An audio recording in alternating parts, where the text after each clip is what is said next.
Good morning friends, क्लामेस YouTube channel में आपका हार्दिक स्वागत है। जैसा कि आपको विदित है कि मैं जो रीट है उसका सिलेबस करवा रहा हूँ, मैथ्स का सिलेबस करवा रहा हूँ। उसमें आपकी फर्स्ट यूनिट हो चुकी है कंप्लीट। उसके बाद में सेकंड यूनिट का ये साधारण ब्याज का टॉपिक चल रहा है। उसके पहले मैं 2 वीडियो निकाल चुका हूँ साधारण ब्याज के। तीसरा वीडियो ये मेरा फाइनल वीडियो है साधारण ब्याज का। उसके बाद में एक भी क्वेश्चन नहीं बचेगा। और मैं आपको बताना चाहूंगा कि मैं सारे वो क्वेश्चन करवा रहा हूँ जो आपकी RS अग्रवाल की बुक में जितने भी अभी तक कॉम्पिटिटिव एग्जाम हुए उनमें सिलेक्टेड क्वेश्चन करवा रहा हूँ, टोटल के टोटल। और मुझे उम्मीद है कि सारे के सारे सिलेक्टेड क्वेश्चनों में से ही आगे भी जो रीट और पटवार का एग्जाम होगा उनमें से सिलेक्टेड क्वेश्चनों में से हर बार वो ही क्वेश्चन आते हैं, रिपीट होते हैं, केवल डिजिट चेंज होता है और ज्यादा कुछ नहीं होता, वही क्वेश्चन मिलेंगे आपको। तो मुझे उम्मीद है कि आप लोगों को ये वीडियो बहुत ज्यादा पसंद आएगा। और जैसे ही आपको वीडियो पसंद आता है तो लाइक ठोकते जाए, कमेंट करते जाए और अच्छे कमेंट करें, बकवास नहीं। कुछ लोग बकवास कमेंट भी करते हैं, मतलब ये है कि अपना खुद इतना खुद नहीं कर पाते हैं तो दूसरे को टांग खींचने में लग जाते हैं। तो ऐसा आपको नहीं करना है। तो आप लोगों को अच्छे अच्छे कमेंट करने हैं और ज़्यादा से ज़्यादा शेयर कीजिए। और मैं जल्द से जल्द विज्ञान, जो आपकी रीट की विज्ञान है, जो SSC बैंक सब में इक्वल है, मतलब रीट में इतना विज्ञान का सिलेबस दे रखा है, SSC रीट सब में कवर हो सकता है वो, और सीटेट BSTC इनमें सब में कवर हो सकता है, वो भी जल्द शुरू करने वाला हूँ। तो आज का जो क्वेश्चन है साधारण ब्याज का, वो क्वेश्चन था कि साधारण ब्याज की एक निश्चित दर से कोई धन 20 वर्ष में दुगुना हो जाता है। क्या हो जाता है? 20 वर्ष में दुगुना हो जाता है। तो इस दिन को तिगुना होने में कितना समय लगेगा? तो माना धन, इसको आप ऐसे कर सकते हो कि माना धन 100 रुपए, धन मान लो 100 रुपए, 20 वर्ष में समय कितना है? समय 20 वर्ष, ठीक है। और कितना गुना हो जाता है? कोई धन 20 वर्ष में दुगुना हो जाता है। तो मिश्र धन हो गया, मतलब दुगुना का मतलब हो गया 100 रुपए तो धन था आपका, मूलधन था, और 100 रुपए आप ब्याज के रूप में हो गए। और तो मिश्र धन कितना हो गया? 200। तो यहाँ ब्याज कितना हुआ? 100 रुपए हो गया। ब्याज कितना हुआ? 100 रुपए। यहाँ रुपए लिख लो इनके आगे, ठीक है। अब ये तिगुना कितने वर्ष में हो जाएगा? अब दर पहले तो इसमें देखो, यहाँ आपके पास क्या है? समय दे रखा है, ब्याज दे रखा है, धन दे रखा है। तो क्या नहीं है? रेट नहीं है। रेट का फॉर्मूला होता है ब्याज गुना 100। ब्याज कितना है? ब्याज 100 है, गुना 100 बट्टा मूलधन। मूलधन कितना है? 100 बट्टा मूलधन गुना समय। समय कितना है? 20। तो 100 से 100 कट हो गया, 5 आ गया। दर कितनी आ गई? 5% आ गई। मतलब इसमें दर 5% है। यही धन मूलधन कितना है? 100 रुपए। और मिश्र धन, अब मिश्र धन कितना? 3 गुना। 3 गुना मतलब 300 रुपए होने में कितना समय लगेगा? इस धन को तिगुना, मतलब मिश्र धन पहले दुगुना हुआ था, अब तिगुना। तिगुना होने के लिए 300 रुपए। तो यहाँ ब्याज कितना हो गया? ब्याज हो गया आपका, देखो 100 रुपए उधार दिए थे, 300 हो गए, अब ब्याज 200 हो गए। ब्याज कितना हो गया? 200 हो गया। तो कितना समय लगेगा? अब आपको क्या निकालना है? टी निकालना है, समय निकालना है। समय निकालना है, इसके लिए आपको क्या करना पड़ेगा? ब्याज गुना, वही फॉर्मूला होगा आर वाला। तो ब्याज गुना 100, ब्याज कितना है? यहाँ 200 है। ब्याज 200 गुना 100 बट्टा मूलधन 100 है। और दर कितनी है? दर है 5। दर कितनी है? 5। 100 से 100 कट हो गया, टी बराबर 200 बट्टा 5। कितने साल लगेंगे? 40 साल लगेंगे। यदि कोई धन 100 रुपए, 100 का यदि 200 होने में कितना वर्ष लगता है? 20 वर्ष लगता है। तो 300 होने में, उसी धन को 303 गुना होने में कितना लगेगा? 40 वर्ष लगेगा। तो नेक्स्ट क्वेश्चन पे चलते हैं। नेक्स्ट क्वेश्चन है, कोई धनराशि साधारण ब्याज की किसी दर से 8 वर्ष में 3200 रुपए तथा 10 वर्ष में 3000 हो जाती है, तो वार्षिक ब्याज की दर क्या होगी? बहुत ही इंपॉर्टेंट क्वेश्चन है, ऐसे क्वेश्चन आते रहते हैं। देखो 8 वर्ष का मिश्र धन, 8 वर्ष में कितनी राशि हो जाती है? 3200 रुपए हो जाती है। और 10 वर्ष में राशि कितनी हो जाती है? 3000 रुपए हो जाते हैं। कितने हो जाते हैं? 3000 रुपए। अब ध्यान देखना कि 8 वर्ष में किसी से, मान लो 8 और 10 में कितना अंतर है? 2 साल में रुपए कितने बढ़ जाते हैं? वो एक प्रकार से 8 साल में इतने रुपए किसी के हो गए, किसी ने चेताया कि आपकी 2900 रुपए हो गए, लेकिन 2 साल फिर पैसे नहीं चुकाए, इसका मतलब 3000 रुपए हो गए। 100 रुपए बढ़ गए 2 साल में। तो 100 रुपए बढ़े, वो क्या है? ब्याज है। तो 2 साल का ब्याज, यहाँ 8 माइनस 2, 10 माइनस 8 कितना हो गया? 2 वर्ष। तो 2 वर्ष का ये क्या हो गया? ब्याज हो गया। 2 वर्ष का ब्याज कितना आया? 100 रुपए। तो 1 वर्ष का ब्याज आपको पता है, 1 वर्ष का ब्याज क्या होगा? 50। 1 वर्ष का ब्याज हो जाएगा 50। 100 बटा 2, 50। अब कोई धनराशि, सपोज दैट मैंने 5000 लिए होंगे, 4000 लिए होंगे, 2600 लिए होंगे, 2000 लिए होंगे, वो 8 साल में 2900 होते हैं। इसका मतलब जैसे 2000 रुपए लिए और कितने हो गए? 2900 रुपए 8 साल में। इसका मतलब 2000 का 8 साल का ब्याज है। तो हमें 8 साल, 1 वर्ष का ब्याज कितना आया? 50। तो 8 वर्ष का ब्याज कितना हो जाएगा? 8 वर्ष का ब्याज, 8 वर्ष का ब्याज हो जाएगा 50 गुना 8। 50 रुपए 1 साल का ब्याज है। तो 8 साल तक कोई राशि ली, उसके बाद में वो 2900 हुए, तो 400 रुपए ब्याज हो गए। 400 रुपया ब्याज क्या हो गया? 8 साल कोई धनराशि ली, उसका 400 रुपये, 8 वर्ष में 400 रुपये ब्याज होता है, 400 रुपये मिलाने के बाद में 29 होता है। इसका मतलब 8 वर्ष जो मिश्र मूलधन था, कितना रुपया उधार लिया था कि 2900 रुपये 8 साल बाद में होते हैं, तो उसमें 400 रुपये क्या है, ब्याज है। तो हमने 2500 रुपये उधार लिए थे, जो 8 साल का ब्याज 400 जुड़ने के बाद में 8 साल में कितने हो जाते हैं, 2900। अब आपके पास क्या आ गया, मूलधन आ गया, और समय कितना है, 8 वर्ष। आपको क्या निकालनी है, दर निकालनी, और ब्याज आपके पास ये रहा 8 वर्ष का ब्याज। कितना साल का, 8 वर्ष का ब्याज। कितना वर्ष का, 8 वर्ष का ब्याज। उसके बाद मूलधन ये रहा, और समय आपको कितना है, 8 वर्ष है। तो आपको क्या निकालनी है, दर निकालनी है। तो दर का फॉर्मूला क्या होता है, ब्याज गुणा 100। ये आप याद कर लो, ब्याज गुणा 100, मूलधन गुणा, यहां यदि दर निकालनी है तो यहां क्या आ जाएगा, समय। तो ब्याज कितना है, रेट निकालने, ब्याज है यहाँ 400 गुणा 100 बटा मूलधन कितना है, 2500 गुणा समय। समय कितना है, 8 वर्ष। 8 वर्ष का 400 रुपये ब्याज है। या फिर 1 वर्ष क्या कर सकते हो कि 50 रुपये 1 साल का है, तो यहाँ 1 का भाग दे दोगे, समय में कितना, 1 का भाग दे देंगे। तो 2 जीरो से 2 जीरो जा सकते हैं, ये देखो 2 जीरो से 2 जीरो, 25 के पढ़ने से ये कट हो सकते हैं, ये 4 बार। तो आर कितना आ गया, देखो 4 चौक है, 4 गुना 4 बटा 8, कितना ही तो बचा, 16 बटा 8। 16 बटा 8 का मतलब होता है 2, और प्रतिशत, रेट क्या होती है, प्रतिशत में। ये आपका क्वेश्चन क्लियर हो गया। तो आपको पहले 1 साल का ब्याज निकालना पड़ेगा, उसके बाद में 8 साल का ब्याज निकालो। 8 साल का ब्याज क्या कर लेंगे, जो 8 साल की मिश्रधन है उसमें से माइनस कर लेंगे, मूलधन आ जाएगा। मूलधन आने के बाद में आपका ये फॉर्मूला लग जाएगा, ब्याज गुना 100 बटा मूलधन गुना समय, ये दर हो जाएगी। नेक्स्ट क्वेश्चन क्या है, 5% वार्षिक दर से 3 महीने के लिए निवेश किया गया। कई बार आपको यहाँ समय महीनों में दे दिया जाएगा, दिनों में दे दिया जाएगा, तो आपको सबसे पहले क्या करना पड़ेगा, उसको कन्वर्ट ईयर में किया जाएगा। तो ईयर में करने के लिए जैसे दिन दे दिए तो 365 का भाग दे दोगे, और महीना दे दिया तो 12 का भाग देके आप कन्वर्ट करो। 3 महीने के लिए कोई दर कितनी दे दी, 5%, समय कितना दे दिया, 3 महीने। मूलधन कितने, मूलधन पर ब्याज भी दे दिया आपको, मूलधन कुछ है, क्या दे दिया, ब्याज भी दे दिया, मूलधन कुछ है। तो याद रखना 2-3 तरीके, एक तो वो नॉर्मल फॉर्मूला है कि मूलधन गुणा मूलधन बराबर, जैसे आपको मूलधन निकालना है या फिर कुछ भी निकालना है, तो मूलधन निकालना है तो ये हो जाएगा ब्याज गुणा 100 और बटा यहां दर गुणा समय आ जाएगा, दर गुणा समय। साधारण ब्याज का जो फॉर्मूला है, साधारण ब्याज का जो फॉर्मूला है उससे सारे फॉर्मूले बढ़ सकते हैं कि मूलधन गुणा दर गुणा समय बटा 100। इससे ये फॉर्मूला बनाए, देखो कैसे कि इसको तिरछा गुणा करके देखो, साधारण ब्याज गुणा 100, साधारण ब्याज गुणा 100, ब्याज गुणा 100 हो गया। और यदि मूलधन बाहर निकालना है तो क्या आएगा, बटा में क्या आ जाएगा, इनके बटा में क्या आ जाएगा, दर गुणा समय आ जाएगा। एक तो ये फॉर्मूला है। तो आप सबसे पहले देखो, महीना है, समय है, समय को आप क्या करोगे, 3/12, 3/12 का भाग दे देंगे, ये होगा ईयर में, 1/4 साल हो गया, 1/4 साल। अब कुल ब्याज आपको यहाँ कितना दिया, 25 रुपए दिया है, कितना दिया, 25। तो हमें यह भी तो पता होना चाहिए कि 1/4 साल का ब्याज कितना होगा, 5% 1 साल का होता है। तो 5% 1 साल का होता है, तो 1/4, इसका मतलब गुणा 1/4। जैसे 1 साल का क्या होता है 5%, तो 1/4 का क्या होता है, गुणा कुल ब्याज क्या होता है, 5% मल्टीप्लाई 1/4, और कुल ब्याज कितना है, 25 रुपए में इतना है। तो ये हो गया 5% बटा 4। अब देखो ऐसे करेंगे, इसके बटा में 1 लिखेंगे। अब तिरछा 1% निकालने तो इसका भाग लग जाएगा, इसका भाग लगेगा, इसका मतलब तिरछा गुणा कर लो आप सीधा सीधा, 25 गुणा 4 बटा 5, ये 5 के पाड़े से कट गया 5 बार, वो हो गया 20, 500 के 20, इन दोनों को गुणा। 1% का मतलब हो गया, 1% का मतलब 20।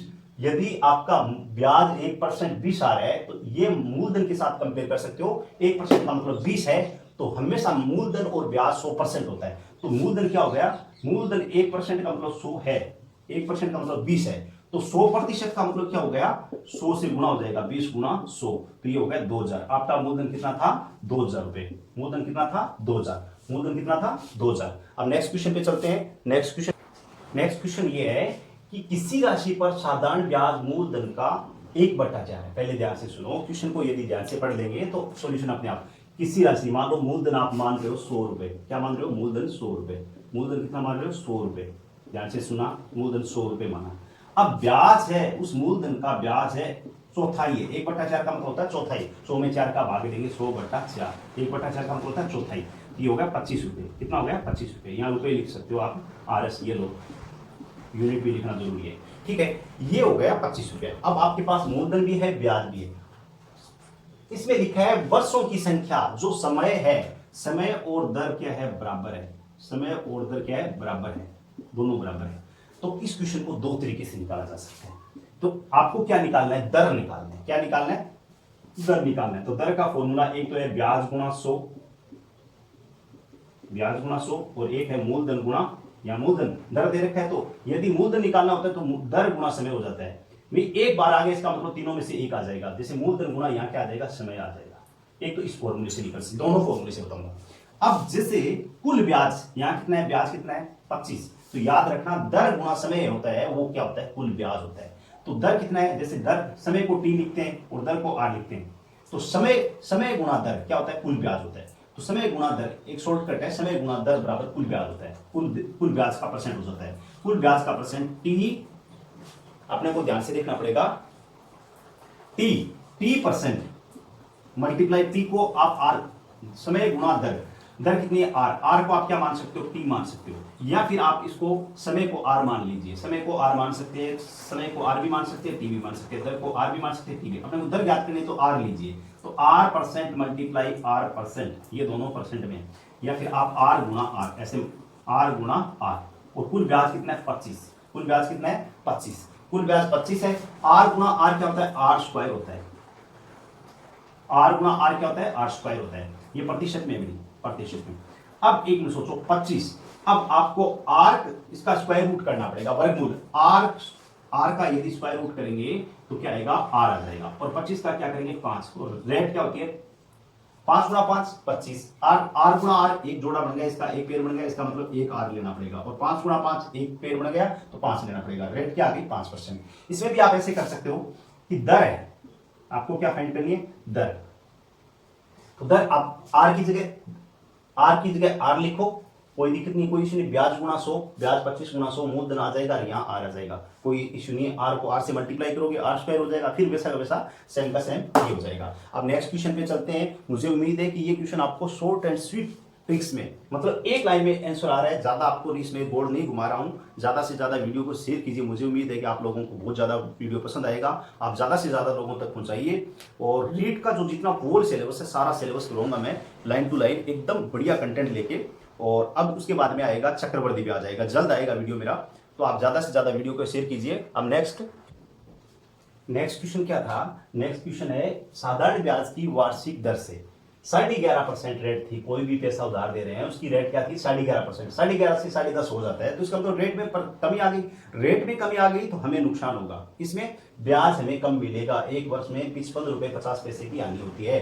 तो मतलब ब्याज के रूप में हानि हो रही है, नहीं कि हमें मूलधन तो सेम ही रहेगा। मूलधन जैसे 10,000 दिए तो 10,000 ही रहेगा, और वो तो बढ़ने वाला है नहीं। मूलधन बढ़ेगा कब, यदि चक्रवर्ती ब्याज होगा तब उसमें मूलधन बढ़ जाता है। इसमें क्या रहेगा, मूलधन सेम रहेगा साधारण ब्याज में, तो हमें ब्याज के रूप में हानि हो जाती है 55 रुपए 50 पैसे की। तो आपकी रेट क्या थी, रेट थी 55 रुपए 50 पैसे से, एक मिनट, आपकी रेट 11.5% थी। 11.5% से रेट की कमी कितनी आ गई 10%। इन दोनों में अंतर 1.5% रेट की कमी होगी, और ब्याज में कितनी कमी आ गई 55 रुपए 50 पैसे की। इसका मतलब प्रतिशत दर में अंतर बराबर ब्याज में अंतर। ओके, तो 1.5% की कमी होगी, इसका मतलब 55.50 बराबर मिल गई। तो 1% निकालेंगे तो 1.5 का भाग दे देंगे, 55.50 बट्टा 1.5, इसका मतलब ये भी 50 है। तो पॉइंट 2 डिजिट बाद में ऊपर है, 2 डिजिट ये हो गया, 0 से 0 कैंसिल आउट करके 555 बट्टा 15, 555 बट्टा 15। 1% की वैल्यू क्या आ रही है 555 बट्टा 15, तो आपकी 1% की वैल्यू आ रही है 37। कितनी आ रही है 37। अब 1% यदि हम कंपेयर करते हैं, ब्याज कंपेयर करते हैं, ब्याज और मूलधन का कंपेयर, यदि ब्याज को कंपेयर कर लेते हैं तो वो ही मूलधन होता है। 1% मूलधन, 1% मूलधन का मतलब 37 रुपए है। तो आपका मूलधन क्या होता है, हमेशा 100% होता है। तो यहाँ 1% को आपने 100 से मल्टीप्लाई किया तो 37 को भी 100 से मल्टीप्लाई करेंगे, आपका मूलधन क्या था 3700 रुपए था। कितना इजी है ये।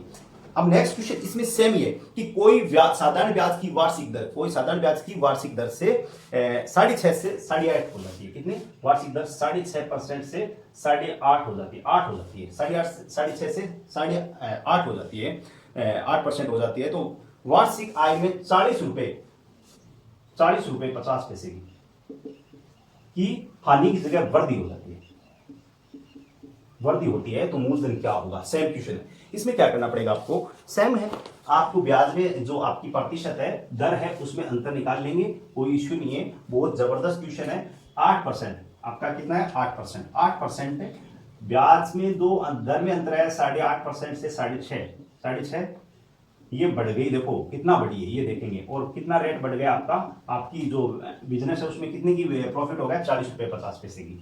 तो यहाँ 1.5% ही यहाँ बढ़ा, देखो 1.5% बढ़ा है, 8 में से 6.5 जाते हैं तो 1.5% बचता है और बराबर 40.50। अब 1% निकालेंगे, इसका मतलब 40.50 पॉइंट ये रहा और ये हो गया 1.5। अब एक मिनट देखो, पॉइंट से 2 डिजिट ऊपर है 2 डिजिट नीचे है, तो पॉइंट इक्वल रिमूव हो जाएगा। 405/15, 15 का भाग देंगे, किसका भाग देंगे, 15 का भाग देंगे तो क्या आएगा, 27 आएगा।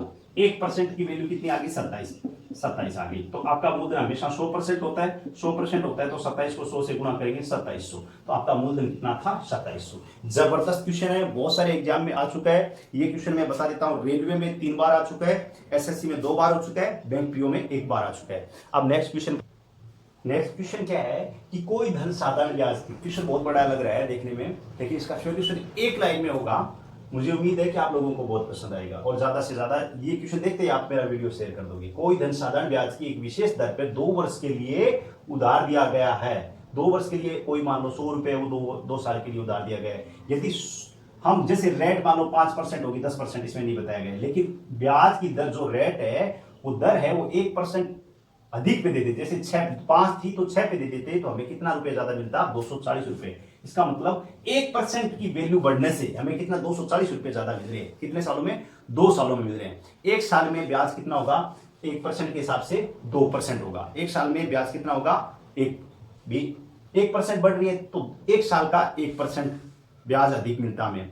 2 साल के लिए ब्याज दिया गया, उधार दिया गया पैसा, तो भी 1%, जैसे 5% की दर थी तो 2 साल में कितना परसेंट हो जाता ब्याज, कुल 10% होता। अब मान लो 5 की जगह मैं 6 करता हूं तो 2 सालों में ब्याज कितना मिलेगा, 6 दूनी 12%। कितना अंतर आ गया, 2%। 2% ज्यादा ब्याज मिलने से हमें 240 रुपए ज्यादा मिलता है, तो 2% ज्यादा ब्याज मिलता है। देखो 1 गुणा 2, 1% एक साल का ज्यादा मिलता है तो 2 साल का 2% ज्यादा मिलेगा, और रुपए कितने ज्यादा मिले, 240। इसका मतलब 1% ब्याज कितना है, 1% ब्याज 240/2। अब 1% ब्याज है 100 रुपए, 120 रुपए।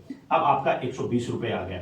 अब हम मूलधन का कंपेयर करेंगे इस ब्याज के साथ। 1% मूलधन बराबर 120, तो मूलधन हमेशा होता है 100%। इसका मतलब 120 को 100 से गुणा कर लेंगे, आपका मूलधन कितना था, 12,000 रुपए था। कितना इजी है, मुझे उम्मीद नहीं थी कि इतने सेकंड, 1-2 सेकंड में ही आपका आंसर आ जाएगा।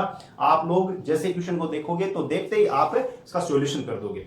मुझे उम्मीद है कि आप लोग ज्यादा से ज्यादा वीडियो को शेयर करोगे। मैं ये बात बार बार बोल रहा हूँ, शेयर करने के लिए बोल रहा हूँ, सब्सक्राइब करने के लिए मैंने ज्यादा नहीं बोला, आप कर दोगे क्योंकि आपको लगेगा कि वाकई में ये बंदा बहुत अच्छे से मेहनत कर रहा है। तो आप ज्यादा से ज्यादा वीडियो को शेयर करोगे और सब्सक्राइब भी करोगे, आने वाले टाइम में करोगे, आज नहीं करोगे जरूर, लेकिन यदि कर दोगे तो बहुत सारे लोगों तक मेरा वीडियो पहुंच सकता है, अच्छा कंटेंट देखने को मिल सकता है। और अब चलते हैं नेक्स्ट क्वेश्चन पे। नेक्स्ट क्वेश्चन क्या है, ये होटल मैनेजमेंट 2005 में क्वेश्चन आया हुआ है और बहुत सारे एग्जाम में भी आया है। मेरे पास जो बुक्स है आर.एस. अग्रवाल की ओल्ड बुक है, और यदि इन क्वेश्चनों को आप पीछे इनका सॉल्यूशन देखोगे तो आपको ये लगेगा कि ये एक पेज में किए हुए, मतलब आपका एक नोटबुक का, एक रजिस्टर का 1 पेज भर सकता है, इतना इतना बड़ा बड़ा किया हुआ है। तो बहुत ही छोटे लेवल में ये क्वेश्चन करवा रहा हूं मैं, एकदम छोटे छोटे सॉल्यूशन करवा रहा हूं इनके। तो कोई धन माना धन 100 रुपए, धन कितना है, मूलधन, जिसको आप मूलधन बोलते हो, 100 रुपए, मूलधन कितना है, 100 रुपए, आप ये रुपए लगे, और समय कितना है, 30, समय कितना है, 30 वर्ष, और दर कितनी है, दर अपने पास है नहीं, 30 वर्ष में तिगुना हो जाता है। इसका मतलब मिश्र धन कितना है, 300 रुपए, कितना है, 300 रुपए। अब बताओ कि आप 100 रुपए उधार लिए, 300 रुपए बढ़ गए, इसका मतलब ब्याज कितना हो गया, यहाँ 200 रुपए हो गए, ब्याज कितना हो गया, 200, सीधी सी बात है, ब्याज 200 रुपए हो गया। अब आपको क्या निकालनी है, वार्षिक दर। तो दर का फॉर्मूला सीधी सी बात है, दर का फॉर्मूला क्या होगा, दर का फॉर्मूला ये होगा, आपने एक चीज देखी, कुल ब्याज कैसे आता है, मैंने पहले बताया था, समय गुणा दर, समय गुणा दर बराबर कुल ब्याज आता है। कुल ब्याज निकालना है तो ये फॉर्मूला होता है। तो याद रखना, जब समय या दर दोनों में से एक निकालना है तो कुल ब्याज में आप भाग लगा सकते हो 1 का, तो कुल ब्याज में 1 का भाग लगा सकते हैं। कुल ब्याज जैसे समय या दर का भाग लगा सकते हैं, समय कितना 30, तो दर निकालनी तो दर का दर और बराबर 200, तो दर का दर और 30 का भाग दे देंगे, 0 से 0, 20/3, 6 से 2/3 साल आ गया। जैसे आपके समय और दर दोनों में से एक चीज दे रखी है और आपको पता चल गया ब्याज कितना है, कुल ब्याज में आप क्या कर सकते हो, कुल ब्याज निकालते हैं तब हम क्या करते हैं, समय और दर का गुणा करते हैं। तो यहाँ कुल ब्याज कितना है 200, समय गुणा दर, दर आपके पास निकालनी है तो आप समय का भाग दे दोगे किसमें, दर में, इसमें कुल ब्याज में दे दोगे। और यदि समय निकालना है तो आप दर का भाग दे दोगे, तो आपका क्या आ जाएगा, समय आ जाएगा। और समय निकालना है तो दर का भाग दे देंगे, और दर निकालनी है तो समय का भाग दे देंगे, कोई इशू नहीं है कुल ब्याज में। ये बहुत ही जबरदस्त क्वेश्चन है। और नेक्स्ट क्वेश्चन पे चलते हैं हम। नेक्स्ट क्वेश्चन क्या है कि साधारण ब्याज की किस वार्षिक दर पे किसी धन का 10 वर्ष का ब्याज उस धन का 2/5 होगा। आपको इसमें न तो मूलधन मानना है, कुछ भी नहीं मानना है, और सेकंडों में, 1 सेकंड में आपका सॉल्यूशन आ जाएगा। और मैं कुल ब्याज निकालता हूं तो उसको दर गुना समय क्यों करता हूं ये भी बताऊंगा आज। कि जैसे ब्याज 10 वर्ष का ब्याज, 10 वर्ष का ब्याज, तो 10 वर्ष का ब्याज जैसे मूलधन गुना दर गुना समय, यही तो फॉर्मूला होगा, और बटा 100, 10 वर्ष का ब्याज यही होगा ना। तो इस साइड में भी वो ब्याज है, क्या हो जाएगा कि जैसे 100 रुपए ब्याज है, उसका कितना है मतलब 2/5 गुना है, तो 2/5 आपको इतना नहीं करके मूलधन से मूलधन कट जाएगा, साइड में भी 100 आएगा तो 100 से 100 कट जाएगा, तो इश्यू नहीं है। आप डायरेक्ट, आपको एक शॉर्ट फॉर्मूला बताया हुआ है कि ब्याज, यहां ब्याज कितना है, उस धन का 2/5 होगा। हमें मूलधन मानना ही नहीं है, डायरेक्ट हमारे पास ब्याज कितना है, उस धन का 2/5 गुना है, 2/5 गुना ये ब्याज है। तो कुल ब्याज किस निकालते हैं, दर गुना समय निकालते हैं, दर गुना समय। दर कितनी है, यहाँ दर आपको निकालनी है, और समय कितना है 10। यहाँ 100 का 2/5 करोगे तो भी कोई इश्यू नहीं है, ऑटोमेटिकली वही आंसर आएगा। 100 रुपए मूलधन मानोगे तो ये हो जाएगा 200/5, 40 आएगा, 40 में 10 का भाग देंगे तो भी 4% आएगा, कोई इश्यू नहीं है। तो आप 2/5 मान लीजिए, ये 2/5। अब आपको क्या निकालना है, दर निकालना है, तो मैंने बोला था समय का भाग लग जाएगा, और यदि समय निकालना है तो दर का भाग लग जाएगा। 2/5 10 का भाग देंगे तो ये 10/1 हो जाएगा, तिरछा गुना करेंगे ना, तो अब 5 के पहाड़े से ये कट रहा है 2, और ये हो गई दर आपकी 4%, 2 गुना 2 4%। आपकी दर क्या आ गई, याद रखना कुल ब्याज कितना है 2/5 है, किसी भी मूलधन का होगा, 10,000 का होगा, अपने को 2/5 लिख दो, जो भी ब्याज है वो 2/5 है, ऐसे मान। तो ब्याज, कुल ब्याज कैसे निकालते हैं, दर गुना समय, तो दर आपको निकालनी है तो समय का ब्याज में भाग लग जाएगा और 4% आ जाएगा। बहुत ही इंटरेस्टिंग ये टॉपिक है, जो साधारण ब्याज का टॉपिक है, इसमें बहुत ज्यादा क्वेश्चन बनते हैं, हर एग्जाम में क्वेश्चन बनते हैं, और आप लोगों को बहुत ही ये, इसको यदि आपने बहुत ज्यादा लॉन्ग मेथड से करना शुरू कर दिया तो आपका क्वेश्चन नहीं हो पाएगा। अब नेक्स्ट क्वेश्चन पे चलते हैं। नेक्स्ट क्वेश्चन क्या है, नेक्स्ट क्वेश्चन है कितने समय में आपको टाइम निकालना है, कोई धन साधारण ब्याज की दर आपको दे रखी है, याद रखो दर दे रखी है आपको, और क्या दे रखा है कि दर से वो ब्याज 100 केवल 40% बढ़ जाता है। ब्याज कितना बढ़ जाता है 40%, या मूलधन नहीं दिया न दर दी है, आपको ब्याज कितना बढ़ जाता है 40%। और दर कितनी दे रखी है आपको, दर 5% दे रखी है। याद रखो, पहले एक मिनट दर को छोड़ो, पहले सोचो मूलधन 100 रुपए है, तो उस पे मूलधन 100 रुपए है, उस पे ब्याज 40%, ब्याज 40% और बढ़ गया, इसका मतलब ब्याज हो गया 40, 100 का 40% कितना होता है 40 होता है। अब 40 रुपए आपका ब्याज हो गया, ब्याज कितना हो गया, ब्याज हो गया आपका कुल ब्याज 40 हो गया, कितना हो गया ब्याज 40। यदि मूलधन 100 रुपए है तो आपका ब्याज क्या हो गया 40 हो गया, क्योंकि 40% की वृद्धि, 100 पे 40% की वृद्धि कितनी होती है 40 ही होती है। जैसे आपका मूलधन 100 रुपए है तो मिश्र धन 140 हो जाएगा, तो ब्याज 40 रुपए हो जाएगा। अब यहां ब्याज आपको पता चल गया, तो आपके पास दर है, दर गुना समय कुल ब्याज होता है, दर गुना समय कुल ब्याज होता है। यहाँ 40 कुल ब्याज कितना है 40 दे रखे है, और दर कितनी दे रखी है 5% दे रखी है।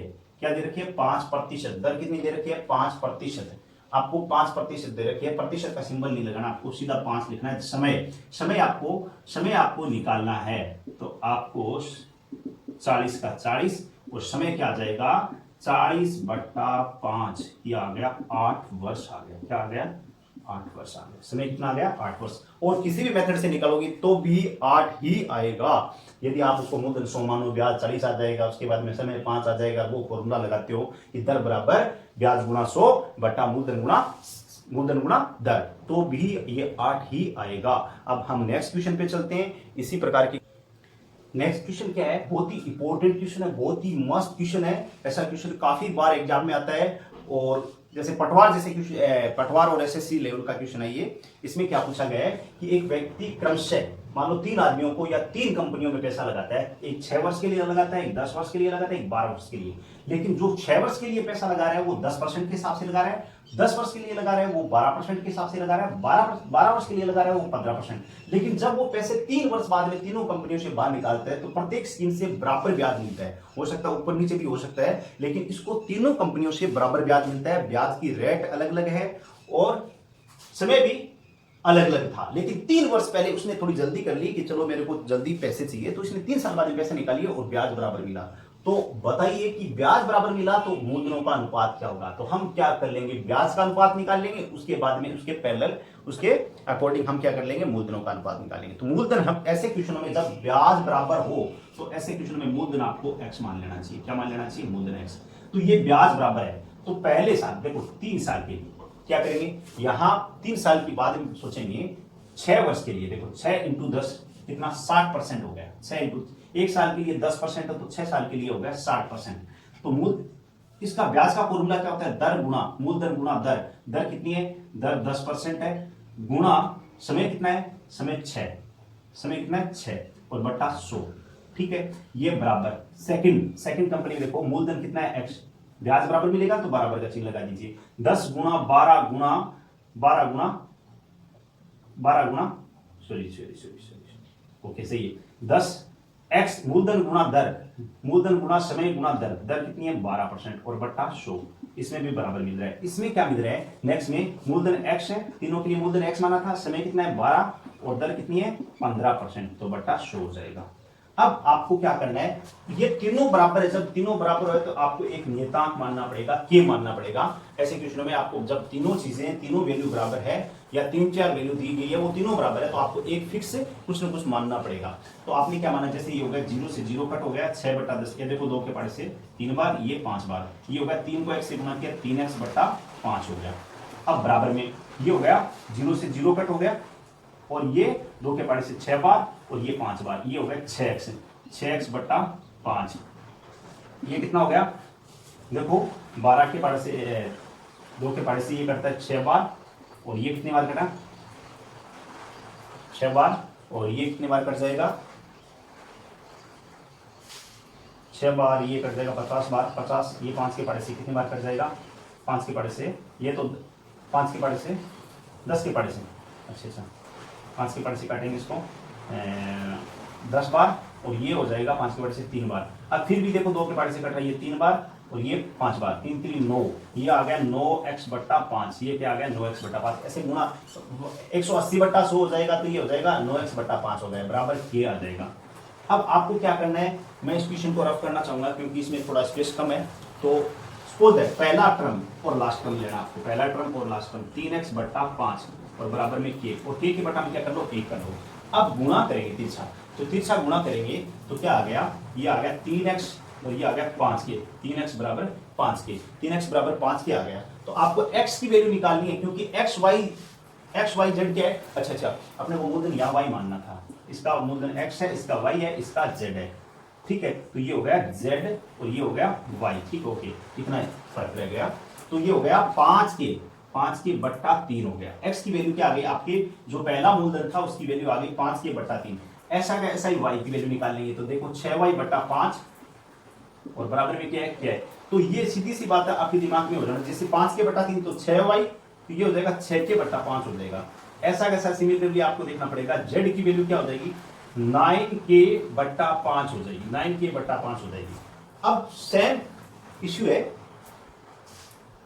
अच्छा सॉरी यहाँ हो जाएगा बट्टा में 6 आएगा, 5 के बट्टा 6, यहाँ 5 के बट्टा 9, सब में ऐसा हो जाएगा। ये आपकी एक्स वाई जेड की वैल्यू आ गई। एक्स वाई जेड क्या है, मूलधन है। एक्स वाई जेड क्या है, मूलधन है। ये ब्याज की जो पैरेलल है, एक्स वाई जेड क्या आपने मूलधन माना था, अब इनका अनुपात याद कर लो। एक्स वाई जेड आपने मूलधन माना था, अलग अलग तीनों किस्तों में के लिए अलग अलग हो। एक्स अनुपात वाई अनुपात जेड, ये अनुपात निकालेंगे तो ये देखो यहाँ देखो सब में 5 के बराबर है, तो ये कैंसिल आउट हो गए। यहाँ आ गया के बट्टा 3, के सब में इक्वल आ रहा है तो ये भी कट हो गया 1/3 अनुपात भी। उसके बाद में ये क्या हो गया 1/6 अनुपात, ये हो गया 1/9। अब आपको एक्स वाई जेड की वैल्यू ये आ गई। आपकी एक्स वाई जेड की वैल्यू ये आ गई। अब यदि ये देखो रेसिप्रोकल इनका क्या करेंगे, हम एलसीएम लेके सही कर देंगे इनको। एक्स वाई जेड इनका एलसीएम ले लो, 3 6 और 9 का एलसीएम आता है 18 आता है 18। अब 1/18 इनका डिनोमिनेटर सेम करेंगे, 18 करेंगे, जो आपका हर है वो सेम करेंगे। 1/3 को 18 से गुणा करेंगे तो क्या आएगा, 6 आ जाएगा। 1/6 को यदि 18 से गुणा करेंगे तो 3 आ जाएगा, और 1/9 को 18 से गुणा करेंगे तो 2 आ जाएगा। जो आपका एक्स वाई जेड है ये मूर्धन्यों का अनुपात है। अनुपात क्या है, 6:3:2 आ गया। ये बहुत इंपॉर्टेंट क्वेश्चन है, ऐसे क्वेश्चन भी आ सकते हैं एग्जाम में। ऐसे क्वेश्चनों को के मान के जो ब्याज है उनको बराबर कर दो और के मान के करना है। अब नेक्स्ट क्वेश्चन, ये नेक्स्ट क्वेश्चन है, इस वीडियो का लास्ट एंड फाइनल क्वेश्चन है।